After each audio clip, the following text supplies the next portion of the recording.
ton ल मम्मीले यहाँ मलाई खाजा बनाउनु हुँदैछ म चाहिँ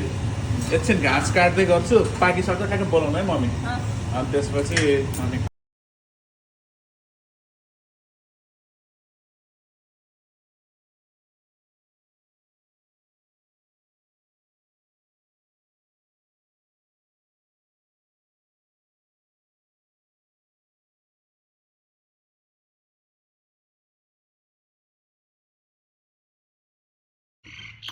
ल टन्न खाजा खाएर आएँ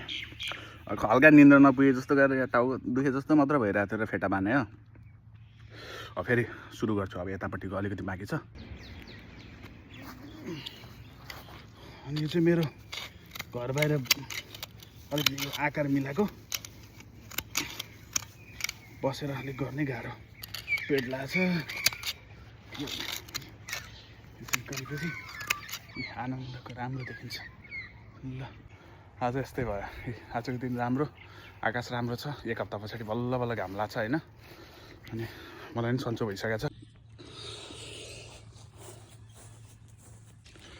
ल अरू बाँकी भोलि गर्छु क्लिन देखिहाल्यो